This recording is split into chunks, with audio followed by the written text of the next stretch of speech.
아침이 되니 이는 셋째 날이니라. 셋째 날은 삼일째 하나님을 배우고 이렇게 하나님 전하는 의미를 가지고 있다는 함께 드렸습니다.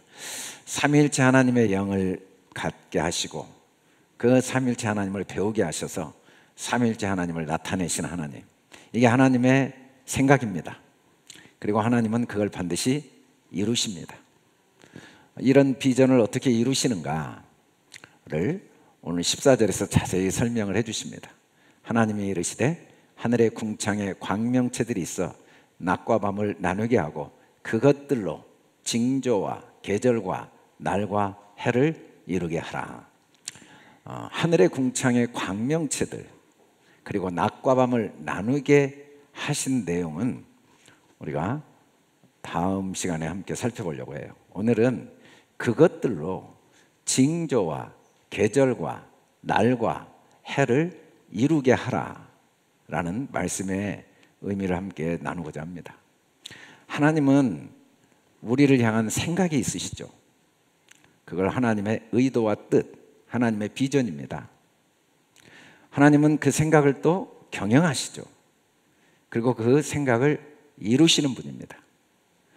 우리의 삶에 하나님의 의도와 뜻이 담겨 있지 않는 게 있을 수 없을 뿐 아니라 그 모든 건 하나님의 경영이 나타난 것이고, 그리고 경영이 이루어진 과정이었는데, 정말 그럴까? 정말 하나님이 내 삶을 경영하시나? 정말 하나님이 내 안에 그 경영을 이루시나? 그러니까 하나님의 비전, 우리를 하나님의 영으로 만드시고 우리를 또 하나님의 영이 나의 영인 걸 알게 하시고, 그래서 나를 통해 하나님이 나타나게 하시는 하나님의 그 비전, 그 하나님의 소망, 그 하나님의 계획이 정말 내 삶 속에서 이루어져 왔는가를 알 수 있도록 오늘 말씀을 통해 하나님이 우리에게 계시하고 계십니다.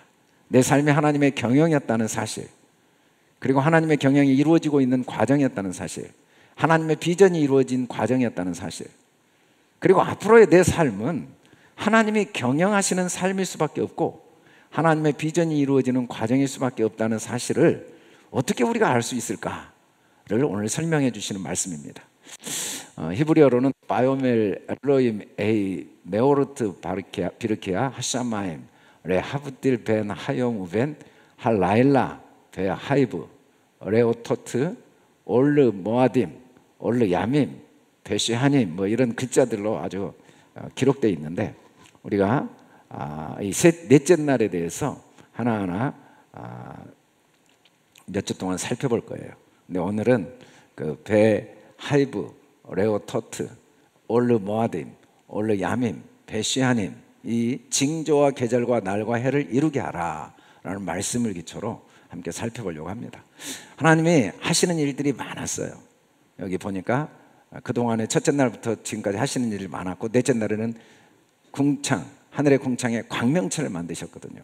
그리고 낮과 밤을 나누게 하신 진짜 목적은 징조와 계절과 낮과 해를 이루게 하심이라고 말씀하고 있습니다.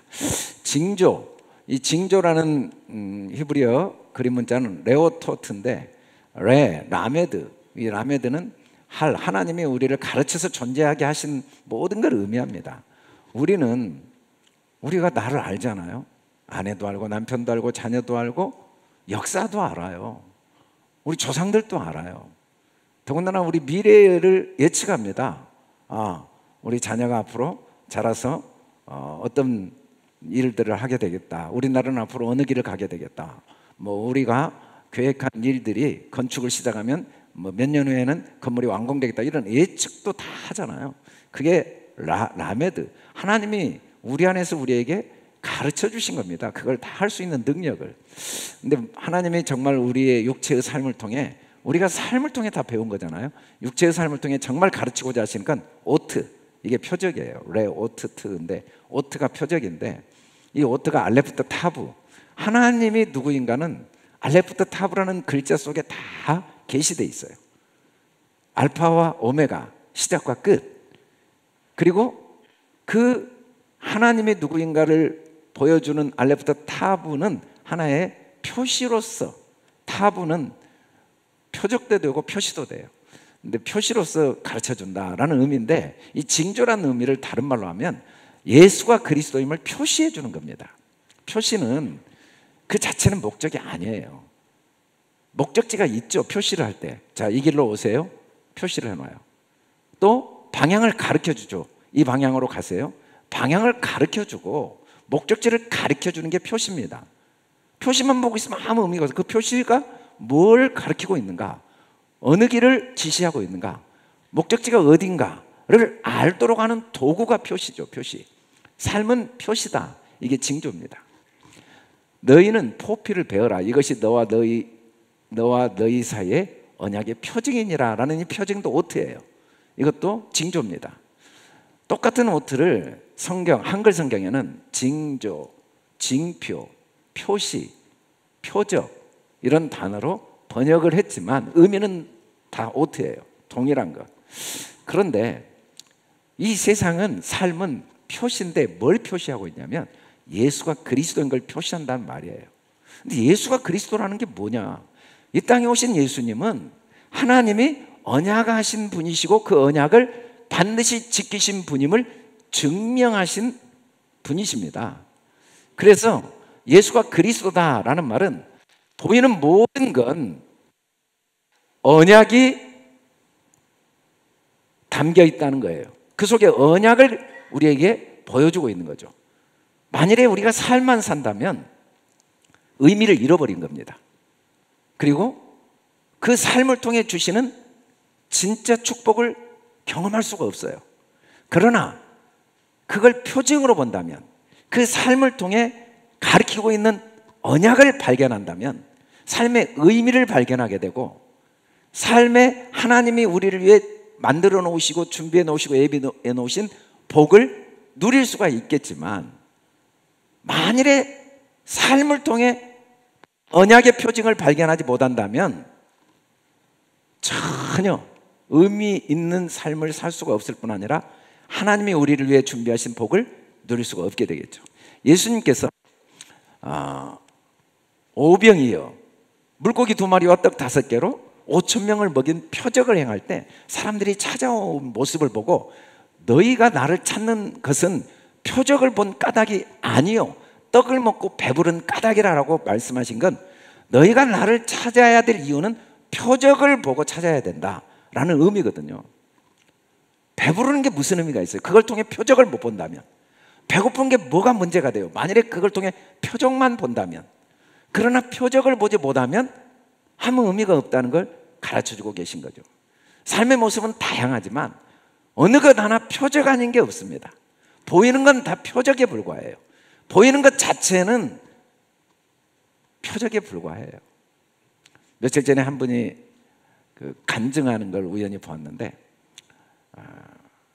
가슴이 너무 아픈 고통 중에 그 어린 아이가, 자녀가 안타까운 사정으로 죽어서 너무 가슴이 아파서 고통 중에 있을 때 그 환상 중에 아이가 나타나서 자기에게 한 말을 간증하더라고요. 아빠, 나는 너무 좋아. 죽어서 너무 지금 좋아. 아빠 왜 이렇게 나 때문에 힘들어해? 라는 그 간증을 소개하는 글을 들은 적이 있어요. 사실은 죽을 수가 없는데 죽을 수밖에 없다는 착각 때문에 죽음 하나의 표지거든요. 표징에 불과해요. 삶도 표징이고 죽음도 표징이고 모든 게 표징에 불과해요. 뭐가? 하나님의 언약이 그 안에 담겨 있다는 표징이죠.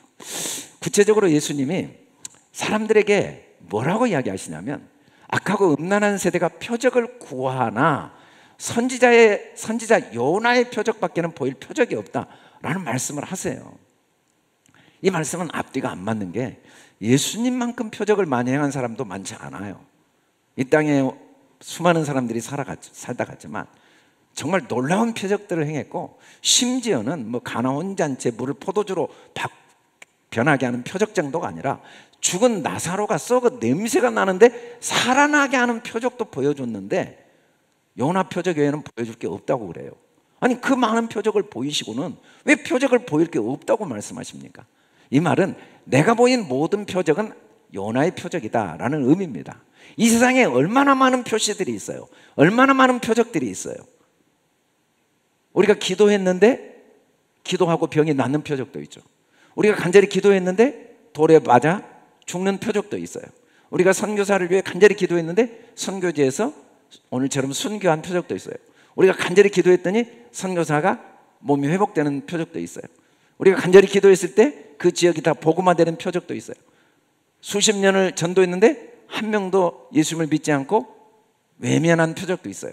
토마스 선교사가 이제 우리나라 복음을 전하러 왔을 때 한 명에게도 복음을 전하지 못하고 죽임을 당한 표적도 있어요. 중요한 건 어느 표적이냐가 중요한 게 아니라 그게 요나의 표적이라는 사실. 요나의 표적은 사람에 의해서 하나님의 경영이 실패할 수 없다는 걸 보여준 거예요. 요나는 하나님의 뜻을 명백하게 거역했습니다. 자기가 하나님이 가라고 한 다시스로 니느웨로 갔어요. 그리고 자기의 거역 때문에 풍랑이 일어난 걸 보고 자기를 바다에 던지라고 했습니다. 죽기를 원했습니다. 그래서 사공들이 그를 바다에 던졌습니다. 그리고 큰 물고기에게 잡혔습니다. 물고기 뱃속에서 사람이 산다는 건 불가능한 일입니다. 그런데 3일 후에 요나는 다시 물고기가 육지로 토해내고 니느웨로 가서 니느웨 백성을 구원하고자 하는 하나님의 경영이 완벽하게 이루어진 거죠.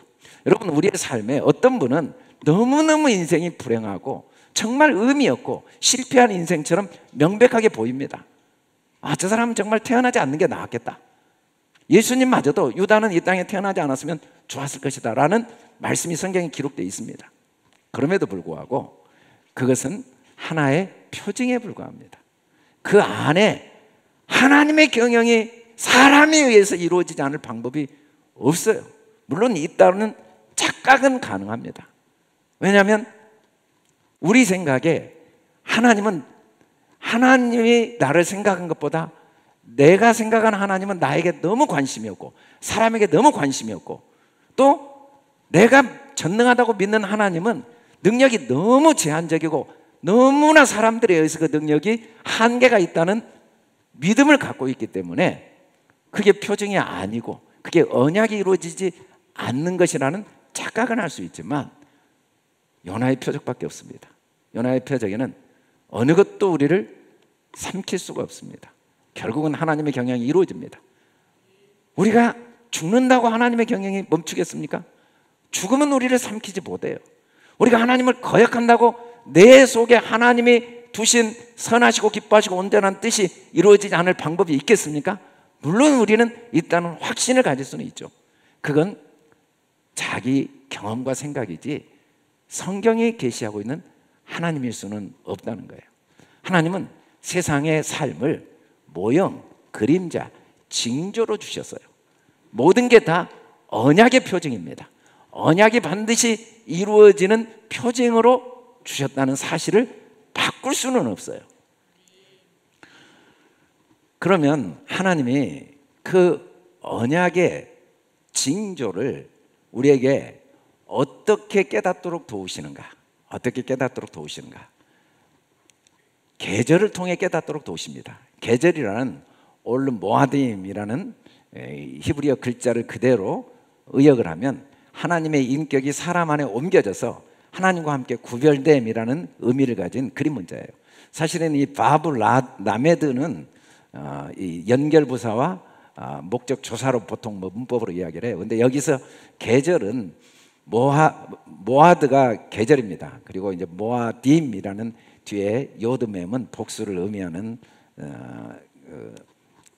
단어 글자인데 이 모아드라는 단어가 계절인데 절기죠. 절기. 계절이라고 번역했지만 정확히 번역하면 절기들입니다. 절기들을 위하여.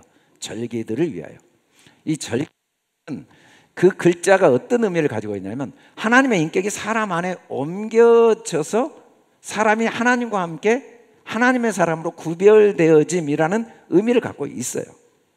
하나님은 하나님의 뜻을 어떻게 이루시냐면 절기를 통해 이루십니다. 절기를 통해. 출애굽기에 보면 하나님이 이스라엘 백성을 애굽에서 구원해내신 목적을 뭐라고 이야기하냐면 절기를 지키게 하기 위함이래요. 아니, 애굽에 있어도 되지만 애굽에서 왜 건져내려고 하냐면 절기를 지키게 하려고 한다. 물론 문자적으로 이스라엘 백성은 절기를 지킵니다.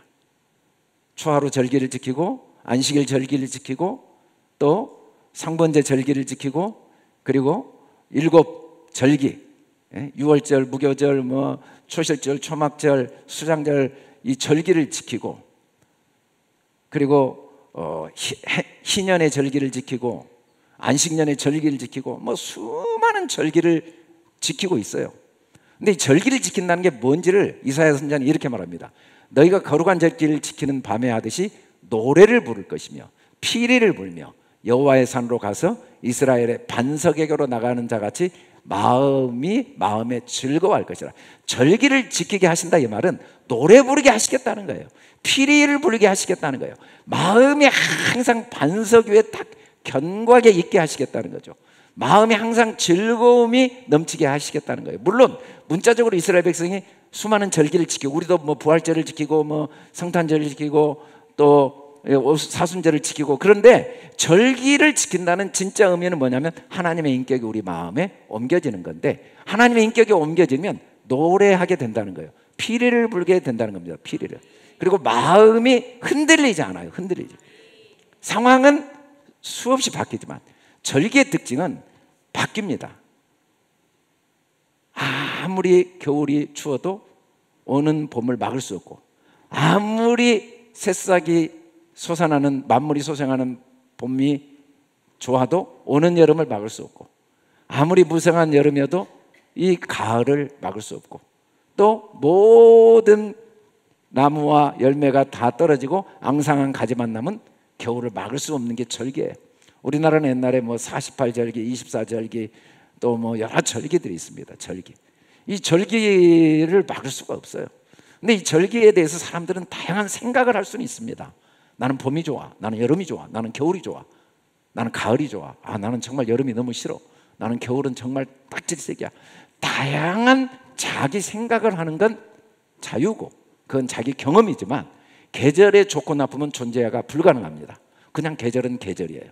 봄은 봄이고 여름은 여름이고 겨울은 겨울이고 가을은 가을입니다. 봄에는 씨를 심고 새싹이 나는데 꼭 필요한 계절이고 여름은 무성하게 잎이 자라는 계절이고 가을은 결실을 해야 될 계절이고 겨울은 모든 게 안식을 해야 될 계절로 그냥 각자의 역할이 있을 뿐이죠.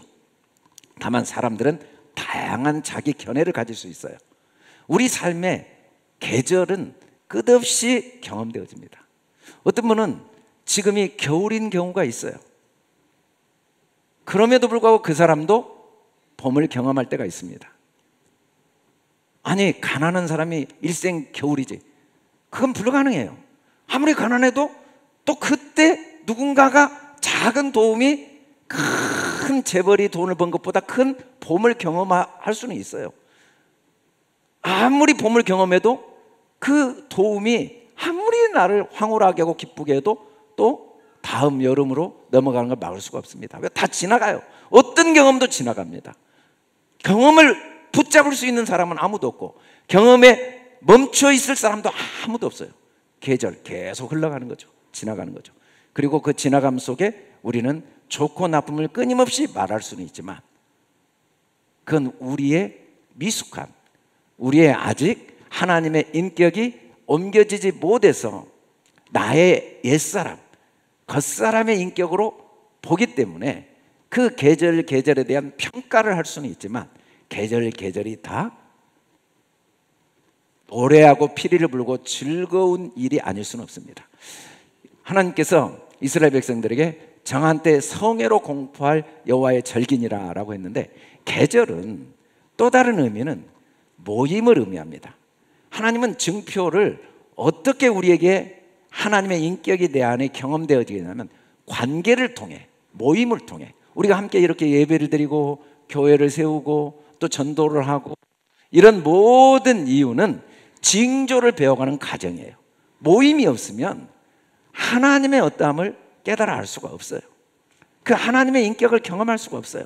하나님은 하나이면서 전체거든요. 하나님은 우리를 빛들의 아들들로 만들었잖아요. 우리는 하나님의 지체들입니다. 우리는 하나님의 아들들로 하나님의 총화예요. 그래서 하나님은 하나이면서 전체이기 때문에 교제, 나눔, 교통, 성회, 모임을 통해 징조를 배워가는 거죠. 알고 보니까 어느 것 하나 은혜 아닌 게 없고 어느 것 하나 하나님의 언약 아닌 게 없다는 건 모임을 통해, 물론 성회는 많은 아픔이 있습니다. 갈등이 있습니다. 다툼도 있고 어려움도 있고, 가정을 이루면 그것도 또 다른 성회입니다. 어렵죠. 결혼하면 아내와 남편이 서로 다른 환경에서 살아왔는데 자녀를 낳고 양육하는 일은 쉽지 않아요. 더군다나 그렇게 결혼하면 둘이만 결혼한 게 아니라 양가 부모님들, 양가 가족들과의 관계도 있고 어려움이 있지만 그것들은 다 징조를 경험하게 하는 하나님의 그 우리를 향하신 섭리 속에, 왜 사람들은 그렇게 성회를 원할까요? 왜 함께 하기를 그렇게 원할까요? 왜 그렇게 남과 다투고 부부가 싸우고 그렇게 갈등하고 자녀 때문에 마음 아파하면서도 왜 그렇게 사람들은 모두가 결혼을 하고 또 이혼을 해도 그 이혼의 아픔을 안고 함께 잘 끝까지 관계를 유지하지 못했던 것에 대한 안타까움이 있고, 또 자녀를 낳으면서 자녀 때문에 고통을 겪으면서도 왜 자녀를 낳기를 그렇게 간절히 원할까요? 사람들은 왜 그런지 모르고 그렇게 원하고 있지만 인간 안에 있는 하나님의 언약이 계속 성취되어지는 과정 속에 절기를 주셔서 우리는 끊임없이 서로가 서로를 원할 수밖에 없는 거죠. 너희 희락의 날과 너희 정한 절기와 초하루에 번제를 드리고 화목제물을 드리며 나팔을 불라. 그로 말미암아 너희 하나님이 너희를 기억하시리라. 절기의 핵심은 제사를 드리는 거고 제물을 드리는 건데, 물론 이스라엘 백성은 이걸 문자적으로 철저하게 양을 잡아드리고 소를 잡아드리고 짐승을 잡아드리고 새를 주고 곡식을 드리고 기름을 드리고 뭐 철저하게 제물을 드렸습니다. 그러나 이건 다 표징이에요. 이 제물의 진짜 제물은 우리의 옛사람을 하나님께 다 드리는 거죠. 그게 계절입니다. 삶의 모든 과정을 통해 내 안에 남아있는 모든 부정적인 생각, 이 눈에 보이는 걸 기초로 하는 생각들을 다 제물로 내어드리면서 그 속에서 언약을 하나하나 발견해가고 하나님의 그 기쁘시고 선하시고 온전한 뜻을 발견해 가도록 하나님은 변화를 주신 거예요. 변화가 없다면 비교도 안 되고 경험도 안 돼요. 누군가가 하나님께서 말할 수 없는 위로와 감격과 기쁨의 계절을 경험하게 하셨다면 반드시 그 사람에게 먼저 하나님이 고통과 절망과 아픔의 계절을 주시지 않았다면 우리에게 위로를 하시고 우리를 부하게 하시고 우리를 자유케 하시고 우리를 능하게 하시는 그 하나님의 경영을 어떻게 경험할 수 있겠습니까? 그래서 모든 계절들은 다 그 자체로 절대적으로 가난할 때나 부할 때나 어려울 때나 형통할 때나 내 마음의 중심이 나로 살지 않고 내 안에 그리스도가 사시는, 어떤 경우에도 내 삶의 주인이 내가 되지 않도록 제물을 드려가는 과정이죠. 그래서 매일매일 절기를 지키면서 제물이 드려져 가면서 우리 속사람이 하나님의 인격이 들어오고, 하나님의 인격이 들어오면 모든 게 아름답게 보이기 시작하는 거죠. 우리가 아무리 아름답게 보지 않아도 모든 걸 지으신 하나님이 때를 따라 아름답게 이미 하셨기 때문에 그 자체가 아름답지 않을 수는 없습니다. 겨울도 아름답고 봄도 아름답고 가을도 아름답고 여름도 아름답지 않을 수는 없어요. 우리가 보기에 겨울은 너무 싫고 여름도 너무 싫다고 자기의 경험을 말할 수는 있지만 그 자체가 나를 위한 하나님의 아름다운 계획이고 그 속에 아름다운 언약이 담겨 있지 않을 수는 없는 거죠. 우리의 삶의 과정에 경험하는 모든 경험 속에는 계절로 주어진 거고 그 변화를 통해 하나님은 내 안에 언약을 깨달아 알게 하시는 일을 계속하고 계신다는 겁니다. 그리고 하나님은 날들을 위하여 또 이 징조를 경험하고 계절을 경험하기 위해 하시면서 우리에게 날들을 이루게 하셨다고 그랬어요. 날이라는 건 이 욤인데 이 욤이 이제 오늘 말씀은 야무로 나왔어요. 셋째 날의 야음은 바다로 번역했는데 넷째 날의 야음을 또 날로 번역했어요. 왜냐하면 바다나 날이나 사실은 그 의미가 같아요. 야음은 서쪽이라고 했는데 이 서쪽이라는 것은 지성소를 의미하고 우리가 하나님께 가는 거지만 하나님이 우리에게 오는 거, 서로 교제하는 겁니다.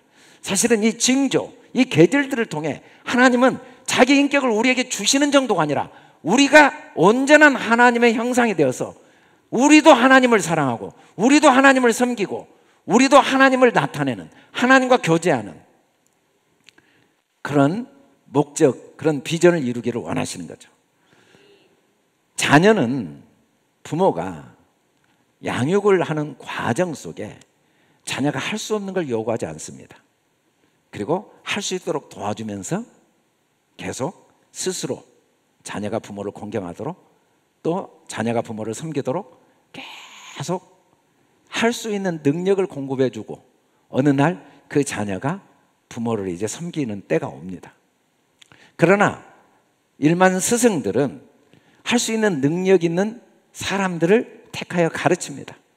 어느 정도 능력이 있는가를 보고 그 능력 있는 사람을 구별해서 그 능력 있는 사람에게 그 안에 능력이 개발되도록 도와주죠. 그래서 준비가 안 되고 할 수 없는 사람은 받지 않습니다. 유치원도 아무나 받지 않습니다. 최소한 5살이 돼야 받습니다. 초등학교도 7살이 돼야 받습니다. 대학교도 중고등학교 과정에 일정한 능력이 갖춰진 사람만 받습니다. 그게 스승이죠. 그러나 부모는 그러지 않아요. 부모는 계속 넘겨줍니다. 넘겨주고 부모보다 더 훌륭한 사람이 되기를 원합니다. 예수님은 우리에게 계속 넘겨주십니다. 그리고 자기가 한 일보다 우리가 더 많은 일을 하기를 반드시 원하시고 그 원하심이 이루어지지 않을 방법이 없어요. 물론 나는 억만 년이 지나도 어떻게 예수님이 한 일을 내가 해? 그건 말도 안 돼. 그런 일이 어떻게 일어나?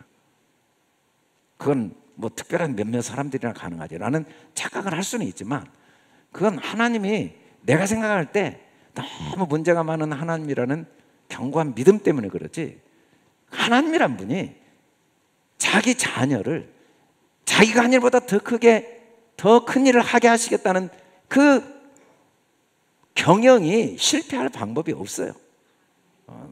절대로 나는 그런 일이 지금까지도 못했을 뿐 아니라 앞으로도 영원히 못하리라는 착각은 할 수 있지만 그게 어떻게 이루어지냐면 하루하루 날들을 통해 이루어집니다. 형제들아 그리스도 예수 우리 주 안에서 가진 바에 대한 나의 자랑을 두고 단언하노니 나는 날마다 죽노라. 여러분 이 말은 내가 죽겠다는 게 아니라 죽어지고 있다는 거예요. 날은요 매일 내 옛사람이 하나님께 넘겨지고 하나님의 인격이 내 안에 들어오는 과정입니다. 목사님 저는 지나온 시간 속에 이루어놓은 게 하나도 없어요. 저는 뭐 믿음도 없었고 믿음이 자라지도 않아요. 믿음을 배우지도 못하고 또 믿음의 열매도 없어요 라는 자기 착각을 할 수는 있지만 그 자체가 계속 하루하루 시간들이 그냥 흘러가는 게 아닙니다. 그냥 흘러가는 게 아니라 계속 매일의 시간이 똑같이 하루지만 똑같은 하루가 아니라 계속해서 내 안에 나도 모르는 사이에 하나님의 인격이 내 안에 들어오고 나도 점점 내 스스로 하나님을 여러모로 이해하고 경험해가는 과정이었습니다. 우리에게 날마다 일용할 양식을 주시고 여러분 이 말씀은 언약이에요. 단 한순간도 하나님이 우리에게 양식을 주시지 않는 적이 없어요. 근데 양식에는 두 가지가 있다고 그랬어요. 사람이 떡으로만 살 것이 아니라 하나님의 입에서 나오는 모든 말씀으로 살아야 할 줄을 알아야 된다. 여러분 하나님의 말씀이 없이 산 적이 한 번도 없다는 걸 모를 수는 있어도 여러분이 하나님의 말씀 없이 산 적이 없어요. 여러분이 육신의 양식 없이 육체가 살 수 없는 걸 잘 알죠. 안 먹으면 죽어요. 여러분이 인식을 안 해도 매일 태어나서 죽을 때까지 육체가 있는 동안 호흡을 하지 않고는 살 수가 없어요. 하나님의 매 순간 우리 코에 생기를 불어넣으신 걸 모를 수는 있어도 불어넣고 계시고 내가 매 순간 하나님이 주신 그 호흡을 내 것으로 삼아서 다시 하나님께 내어드리는 걸 모를 수는 있어도 매 순간 내가 하나님께 죽음, 호흡은 죽음, 하나님의 생명이 들어오고 내가 죽고 호흡이 나간 건 죽는 겁니다. 죽는 거예요. 매일 내 것이 육체적으로 하나님께 나가지면서 하루하루 살아왔다는 걸 모를 수는 있어도 매일 그렇게 하나님의 생명이 내게 들어오고 내 죽음이 하나님께 옮겨지면서 하나님과 교제 속에 우리가 호흡으로 살았어요. 그런 것처럼 매일 하나님이 나 한 사람을 위해, 여러분 밥을 먹으려면 음식이 있어야 하잖아요. 음식이 있으려면 쌀이 있어야 하잖아요. 쌀이 있으려면 땅이 있어야 하잖아요. 땅에서 쌀이 나려면 태양이 있어야 하잖아요. 나 한 사람에게 쌀 한 톨을 먹는데 꼭 필요해서 우주를 만들어 놨단 말이에요. 나 한 사람을 위해 온 우주가 존재한다는 걸 모를 수는 있어도 바꿀 수는 없단 말이에요. 그건 뭐 어떻게 방법이 없어요. 어쩔 수가 없이 다 만들어진 거예요. 왜? 내 육체의 양식을 위해서. 마찬가지로 내 호흡을 위해서 하나님은 쉬지 않고 호흡을 불어넣으시고 나에게 매 순간 슬픔을 경험하고 낙심을 경험하고 평안을 경험하고 기쁨을 경험하고 이 모든 것들은 계속해서 양식을 주시고 계신 겁니다. 양식. 예수님 뭐라고 했냐면 예수께서 날마다 성전에서 가르치지. 말이 안 돼요. 언제 날마다 가르쳤어요. 그런데 성전에서는 한순간도 안 지고 가르쳤어요. 그 성전이 우리 마음입니다. 태어나서 지구상에 아담 때부터 앞으로 태어날 어떤 사람도 그 안에 예수가 매일 가르치고 있지 않은 사람 하나도 없어요. 정확히 가르쳐요. 내가 하나님의 말씀에 그 언약의 징표를 발견하지 못하면 불안과 두려움으로 가르치십니다. 갈등과 절망으로 가르치십니다. 그 속에 징표를 발견하면 평안과 생명으로 가르치십니다. 항상 가르치고 계세요. 24시간 가르치고 계세요. 안 배울 방법이 없어요. 가르치시니까. 안 느낄 방법이 없습니다. 언약을 받아들이지 않았는데 마음이 불안이 없고 염려가 없고 평안이 없을 방법이 없는 이유는 가르치신 예수가 성전 우리 안에서 날마다 가르치시니까. 매일매일은 하나님의 가르침의 연속이고 우리는 매일매일 경험을 통해 끝없이 변화되지 않는 내 마음이 더 이상 변하지 않으면 내 삶도 변하지 않는다는 걸, 환경을 바꿔봐도 사람을 바꿔봐도 어느 걸 바꿔봐도 내 마음의 가르침이 변화되지 않으면, 마음의 양식, 말씀의 양식, 언약의 양식을 먹지 않으면 삶을 의미 있고 가치 있게 살 수 없다는 걸 배우지 않을 방법이 없는 이유는 매일 가르치고 있는, 그래서 하루하루는 매일 하나님의 한순간도 우리를 가르치지 않는 적이 없는 날들이죠. 이 날들은 반복되는 것 같지만 그냥 반복되지 않습니다. 이 반복이 저절로 우리 안에서 그리스도의 장성한 분량으로 확장되어져 가는 게 해. 이 쉐아님, 베쉐아님, 쉔니라는 둘째 날이니라 할 때 사실은 이 쉔니를 우리가 자세히 공부했는데 물론 다 잊어버리셨겠지만 베쉐아님, 하나님의 인격이 사람 안에 계속 확장되어져 가는 거예요. 확장. 삶은 단 한순간도 하나님의 경영이 이루어지지 않은 적이 없습니다. 철저하게 우리는 내 삶에 대해서 육체로 보고 세월이 흐르면서 내 삶은 불행하고 또 의미 없고 실패한 인생이라는 착각을 할 수 있지만 영구한 복이 계속 주어져 왔어요. 영구한 복이. 그 이름이 해와 같이 장구하리라. 하늘에 떠 있는 해. 이 해 때문에 1년이라는 해가 만들어지죠. 쉐니가. 그리고 날짜는 똑같은 날이지만 오늘은 그냥 날이 아니라 2022년 3월 13일 계속 확장되어져 가는, 하루도 빠짐없이 점점 확장되어져 가는 날들이죠. 그 해가 반복되어지면서 하나님은 우리 안에 날마다 하나님의 언약이 더 성취되게 하십니다. 물론 우리 겉사람은 낡아집니다. 그러나 우리 속사람은 절대로 낡아지지 않아요. 왜냐하면 이것을 하나님이 베하이브, 있게 하신 것이 받아들여서 있게 되어지거든요. 내가 있게 하는 게 아닙니다. 하나님이 있게 하시고 하나님이 되게 하시는 분이에요. 이루게 하라 하신 그 하나님에 의해서 이루어지는 거죠. 내 영혼을 소생시키시고 자기 이름을 위하여 의의 길로 인도하십니다. 우리가 걸어온 길은 계속 하루하루 확장되어져 온 길입니다. 우리가 걸어가는 길은 계속 확장되어진 길입니다. 왜냐하면 이건 하나님이 자기 이름을 위해 한 거니까. 그게 나를 위한 거고 나를 위한 게 하나님을 위한 겁니다. 부모가 자기를 위해 자녀를 돕습니다. 그리고 자녀를 위한 게 나를 위한 거고 나를 위한 게 자녀를 위한 거죠. 하나님은 내 삶의 한순간도 확장이 이루어지는 일을 멈추지 않으신 이유는 그게 바로 자기 이름을 위하여 우리를 인도하시기 때문입니다. 여러분. 그래서 우리는 내 아들아 나의 법을 잊어버리지 말고, 우리는 하나님의 자녀들입니다. 우리는 하나님의 종들이 아니에요. 하나님의 자녀들이에요. 부모는 자녀에게 요구하지 않습니다. 모든 능력을 공급해 준 다음에 스스로 하게 하십니다.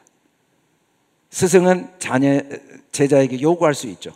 수준을 요구하고 결과를 요구하고. 그러나 부모는 요구하지 않습니다. 다 끝없이 넘겨줍니다. 그러나 넘겨주는데 만족하지 않습니다. 그 넘겨짐으로 인해 함께 같이 교제하기를 원합니다. 같은 수준에서 이야기하라고 원합니다.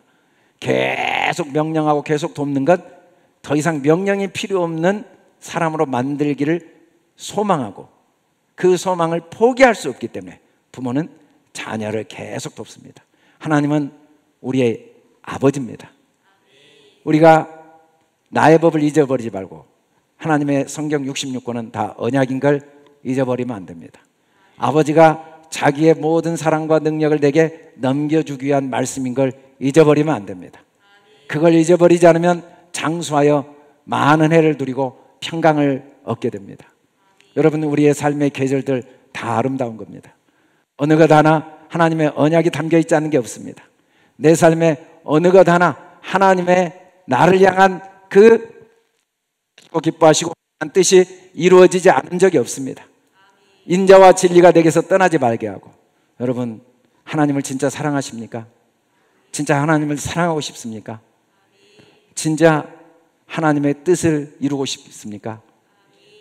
여러분 마음의 인자를 떠나지 말게 하십시오. 여러분의 삶의 어느 것도 하나님의 언약이 아니었다는 걸 잊지 마십시오. 여러분에게 주어진 어떤 상황도 거역하지 마시고 대적하지 마십시오. 즐거워하십시오. 기뻐하십시오. 어떤 상황에서도 희망을 놓치지 마십시오. 용기를 잃지 마십시오. 진리가 변할 수 있겠습니까? 어떻게 우리 삶의 희망이 없어질 수 있겠습니까? 어떻게 우리 삶의 실패가 실패가 나를 실패자로 만들 수 있겠습니까? 우리는 하나님의 아들들입니다. 우리는 넉넉히 승리합니다. 어떻게 자신을 자책하고 자신을 자학하고 자신에게 소망을 끊을 수 있겠습니까? 여러분의 연약함 때문에 더 여러분을 사랑하시고, 여러분의 어려운 환경 때문에 더 희망과 용기를 갖고 더 감사하고 떠나지 말게 하십시오. 그것을 내 목에매라고 했습니다. 그리고 마음판에 새기라고 했습니다. 목은 생명과 같습니다. 마음은 나의 삶의 중심입니다. 목숨을 걸고 인자와 진리가 내게서 떠나지 않게 해야 됩니다. 세상이 뭐라고 해도, 상황이 어떠해도 나는 나를 더 사랑해야 됩니다. 나의 삶에 대해 더 용기를 갖고 감사하고 더 해야 됩니다. 내가 하나님과 사람 앞에서 은총과 귀중히 여김을 받으리라. 여러분, 사람은 다른 사람에게 아무 관심이 없습니다. 하나님은 한순간도 우리에게 은총과 귀중히 여김을 보내시지 않은 적이 없습니다. 여러분, 부모가 자녀가 어떤 모습일지라도 그 아이를 향한 은총과 귀중히 여기는 마음이 멈출 수 있겠습니까? 다만 우리가 인자와 내 마음에 지키지 못하면 그 한없는 하나님의 은총과 귀중함을 닫지 못하고, 사람들의 모든 반응이, 모든 사람들의 모든 행동이 다 나를 향한 은총과 귀중히 여김의 표현을 표현은 다양하듯이 내게 화를 내는 사람도, 내게 아픔을 주는 사람도 나의 은총과 귀중히 주는 하나님의 축복 도구인 것을 바꿀 수는 없는데, 깨닫지 못해서 누리지 못할 수는 있습니다. 깨달음으로 함께 누리는 저와 여러분 되시기를 주님의 이름으로 축원합니다. 우리 다 같이 일어나 선포하고 찬양하겠습니다. 할렐루야. 시작. 온 땅에 그리스도의 향기를, 천국을 경험하고 천국을 전파하자. 참 하나님과 예수 그리스도를 알자. 진리의 말씀으로 마음이 풍성하자. 셋째 날 완전한 삶을 살게 하시는 하나님, 징조와 계절과 날과 해를 이루게 하라. 나도 전도왕이다. 주하로 말씀을 읊조리자.